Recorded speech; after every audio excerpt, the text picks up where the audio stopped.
quando eu for erguido às alturas. Agora ultrapassamos palavras e pensamentos e ingressamos naquele lugar que é a comunhão com Deus. Ainda na minha carne eu verei a Deus. Quando? Quando estivermos quietos, quando obedecermos ao primeiro mandamento, reconhecendo a existência de um poder único, reconhecendo Deus como a realidade central do nosso ser. Quando tivermos renunciado a todos os conceitos errôneos, como sendo apenas um braço carnal, um nada, então estaremos firmes naquela consciência da unidade e faremos brilhar a luz em nós. As armas da crença humana, concepções humanas e pensamentos humanos, não têm poder sobre aquele que realizou conscientemente a sua unidade com Deus e sua unidade com tudo e todos os setores da vida. Aí não há mais necessidade de palavras ou pensamentos, mas tão somente a vivência íntima da unidade que por vezes se expresse em palavras tais como: tudo que Deus é, isto sou eu. Tu vês a mim e tu vês o Pai, que transparece de mim, porque eu e o Pai somos um. Eu nele e ele em mim. Eu em ti e tu em mim. E todos um em Cristo, o Jesus. Em vivência espiritual, em filiação espiritual, em essencial identidade. Nada neste mundo me é hostil, e eu não hostilizo ser algum, porque a minha unidade com o Pai constitui a minha unidade com todo o ser espiritual. Deus fala na linguagem universal do Espírito. Pode ser que ouçamos Deus como voz real com nosso ouvido, ou vejamos Deus como luz, ou o percebamos de outra forma. Por outro lado, podemos viver Deus também como libertação, como calor ou como uma elevação do nível da nossa consciência. Em qualquer hipótese será um sinal, haverá um sinal. Mas nenhum sinal será dado com antecipação. Esses sinais seguirão aqueles que conseguiram uma experiência consciente. Por isto, a oração em sua forma mais alta é a oração do contato, a prece da comunhão íntima, na qual não há mais palavras ou pensamentos que de nós passem para Deus. Talvez nem mesmo haja palavras ou pensamentos que vão de Deus para nós, mas haverá uma experiência íntima, haverá um senso de comunhão, haverá uma profunda paz interior. A verdadeira oração atinge o zênite da sua perfeição quando deixa de haver qualquer desejo. Chega à sua plena floração quando surge o sentimento de comunhão, quando morreu todo o desejo de qualquer coisa. É como se fosse em uma noite de Natal, e nós, ao pé da árvore iluminada, tivéssemos recebido todos os nossos presentes, e todos os nossos desejos estivessem satisfeitos, e nada nos resta senão o delicioso sentimento. Muito obrigado a todos vós. Quando a nossa consciência for erguida às alturas de um senso de eu te agradeço, meu Pai, eu vos agradeço a todos vós, então vem a plenitude e a perfeição da comunhão com Deus. E essa comunhão é um repousar na alma. Assim como uma criança repousa nos braços de sua mãe, assim vem sobre nós esse repousar em nossa alma. A criança não tem desejos, não quer nada, não necessita de nada. Repousa tranquilamente. Do mesmo modo, chegamos nós a um período de refrigério e de paz, na compreensão de que é do beneplácito do Pai dar-nos o reino. E com isto repousamos, livres de qualquer desejo, mesmo sem nenhum desejo interno, libertos de toda a tensão desentesados em espírito. Isto conduz a um estado de consciência que no caminho da realização se chama contemplar. É como se estivéssemos sentados pacificamente em um lugar e contemplássemos como o dia se vai desenrolando. Podemos levantar-nos de manhã cedo e contemplar em silêncio o nascer do sol. Podemos sair ao jardim e observar o desabrochar das flores. Podemos estar sentados à nossa mesa de trabalho e contemplar como a nossa correspondência vai sendo respondida. E quando alguém nos pede socorro, estamos repousando nessa comunhão e observamos como Deus ora em nós. E observamos como essa comunhão dissolve todas as aparências ilusórias e restabelece a harmonia real. Em qualquer tempo do dia, somos observadores, contemplando os eventos. Não lutamos pela nossa subsistência, contemplamos como os bens da vida fluem incessantemente da única fonte. Nunca pedimos por saúde. Fazemos um grande silêncio em nós, repousamos nessa prece da alma, aninhando-nos em seu calor benéfico e observando como a saúde aparece e como as oportunidades surgem em nossa vida. Sempre devemos estar lembrados de que não desejamos que as nossas redes se encham. Redes vazias já não nos dão cuidados nem preocupações. Ultrapassamos tudo isto e chegamos a um ponto em que o nosso único anseio consiste em contemplarmos o universo espiritual de Deus e habitar na comunidade dos filhos e das filhas de Deus. O Pai conhece as minhas necessidades e eu aqui estou como simples observador, não orando para ter boas oportunidades amanhã, mas sentado tranquilamente nesta atmosfera da alma e contemplando como as oportunidades vêm ter comigo. Assim como os rios demandam o mar, e como para eles é o curso normal e natural mergulharem no mar e alimentarem os vastos oceanos do globo. Assim é o curso normal e natural que a graça de Deus flua para dentro de mim.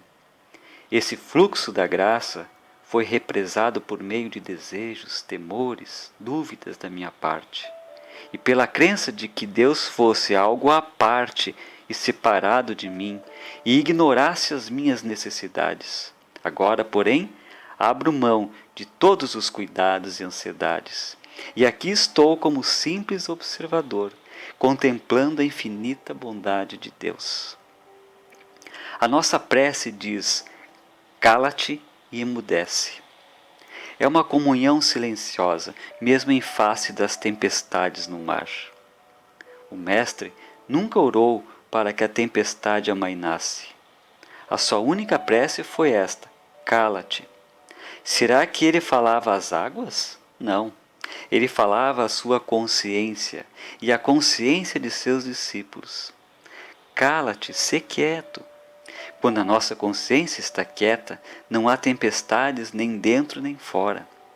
Quando a nossa consciência está tranquila, tudo em derredor assume o aspecto dessa tranquilidade.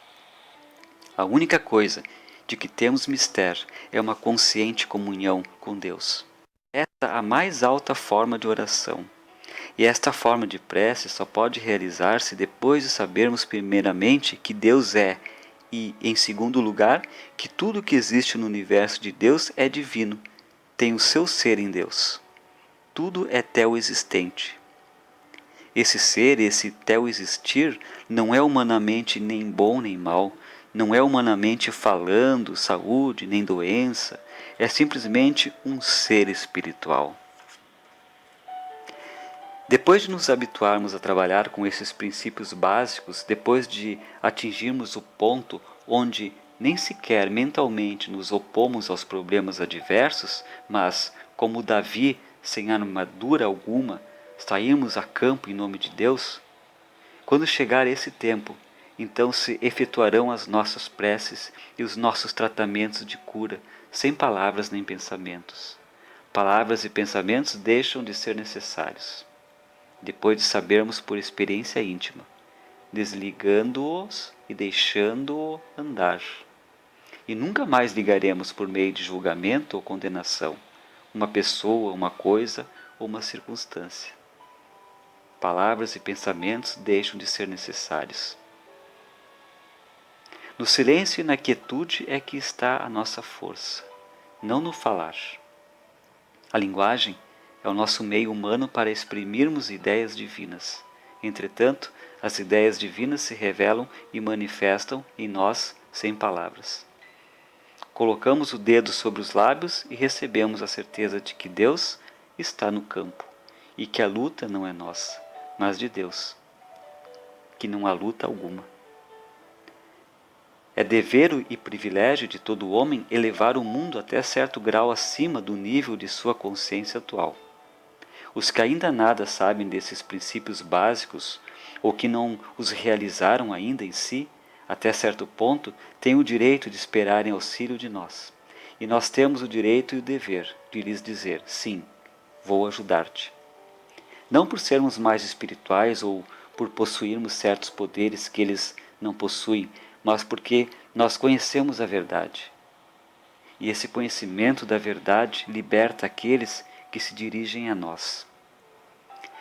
É, além disso, nossa obrigação, se é que somos pesquisadores sérios, abrirmos mão dos nossos problemas pessoais e deixarmos de orar por esses problemas e começarmos a orar por outro, deixando que as nossas crenças errôneas e nossos entraves sejam dissolvidos pela verdade que abraçamos em prol do mundo e em prol daqueles que pedem o nosso auxílio.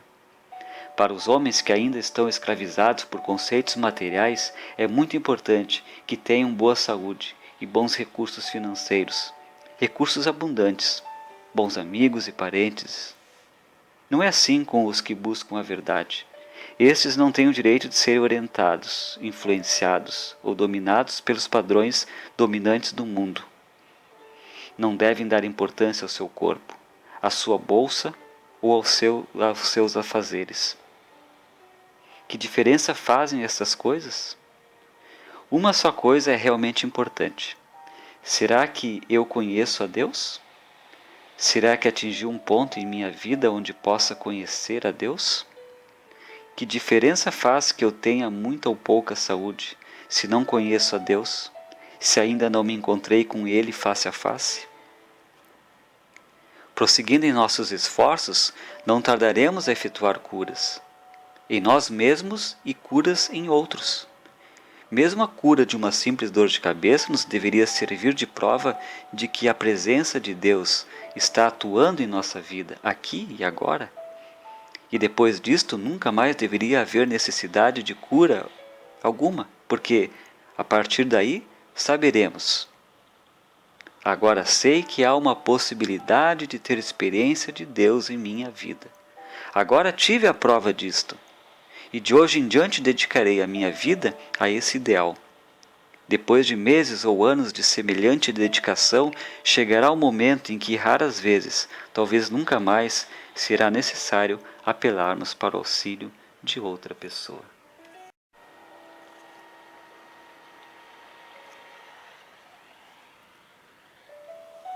Pode, contudo, haver momentos de angústia em que tal coisa se torne necessária. O Mestre assim fez quando pediu aos seus discípulos que vigiassem com ele, e também na cruz deve ter esperado algo deles. É certamente correto que, ocasionalmente, quando nos achamos em dificuldades, peçamos ajuda uns aos outros. Por isto, somos companheiros na mesma jornada. É por isto que espiritualmente somos irmãos e irmãs. Espiritualmente pertencemos todos à mesma família. Uma vez que tenhamos encontrado a Deus face a face e saibamos o que a presença de Deus significa em nossa vida, a partir daí a nossa vida não tem mais senão um sentido único: viver na presença de Deus. A partir daí não teremos mais nenhum problema a solucionar. Basta que tenhamos um verdadeiro conhecimento de Deus. Todo amigo da verdade fará bem em renunciar a toda a tentativa de solver os seus problemas pessoais por si mesmo, e em vez disto interessar-se pela única meta sublime. Que diferença faz que os meus problemas estejam ou não solucionados, se não cheguei a um conhecimento verdadeiro de Deus? Agora tenho um só problema: conhecer a Deus em verdade, porque conhecê-lo é possuir a vida eterna. Uma vez que eu conheça a Deus problemas todos. Basta que alguém conheça uma única verdade fundamental para poder atender a qualquer chamada para curar. Seja no que for, e se ele tivesse suficiente coragem e convicção, nenhuma diferença faria que se tratasse de câncer, tuberculose, paralisia infantil, etc. A consciência de uma única verdade nada mais se requer para a terapia espiritual. Se uma única verdade fosse realmente vivida, o cerne vital desta verdade, aquilo que chamamos a realização ou conhecimento decisivo desta verdade, se tornaria vida e curaria tudo.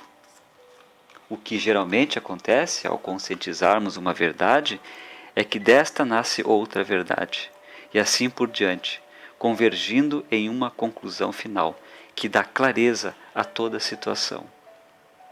Tu e eu não podemos fazer milagres, nenhum ser humano o pode. Mas se tivermos suficiente humildade para admitir a insignificância do nosso humano conhecimento e reconhecer e exaltar a importância da compreensão divina, essa verdade será capaz até de ressuscitar mortos.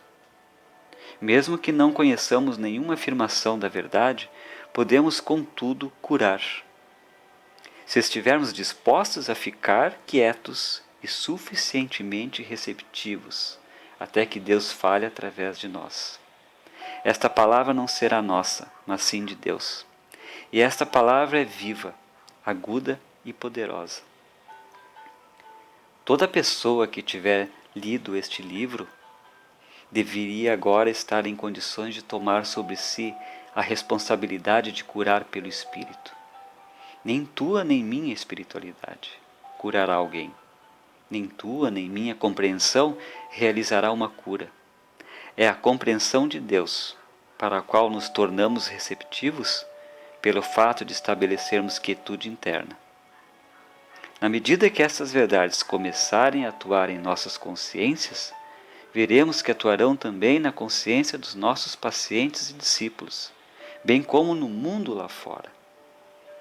É missão nossa elevarmos a consciência dos que nos procuram muito acima das tempestades das concepções humanas, onde também eles possam sentir a pulsação da harmonia divina através do seu ser e do seu corpo. E eu, quando for erguido acima da terra, atrairei todos a mim. Isto não é uma tarefa, isto não é um trabalho, porque não visamos os homens lá fora a serem elevados. O que temos de fazer é retirar-nos para o interior do nosso próprio santuário.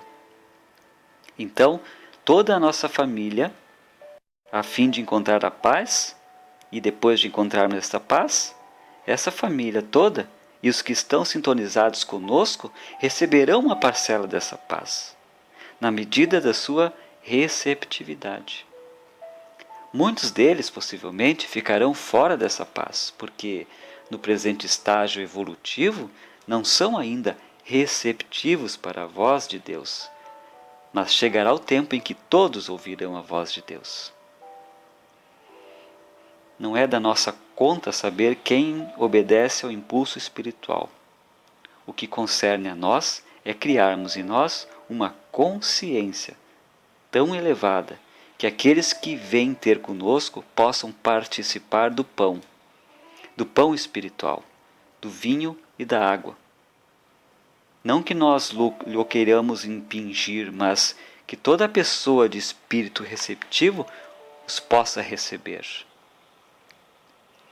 Quanto àqueles que vivem conosco sob o mesmo teto, quer receptivos ou não para a verdade, temos a obrigação de estarmos na presença deles sempre no mais alto grau de consciência que, de momento, nos for possível. E devemos isto a nós mesmos e devemos isto ao Pai, que nos ergueu acima das tempestades do mundo humano. No tempo em que ignorávamos esta verdade, não tínhamos tal obrigação, mas daquele que tem, muito se espera, muito se exige. Assim, na medida da nossa iluminação, agora tomamos sobre nós uma responsabilidade, da qual nunca mais podemos ser dispensados. Deus, cuja graça nos deu esta luz, espera de nós que façamos brilhar essa luz.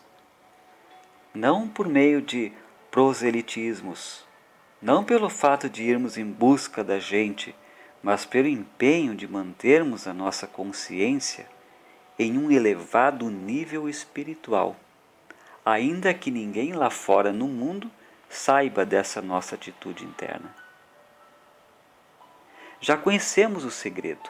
O Pai está em mim e eu estou no Pai. E nós estamos uns nos outros.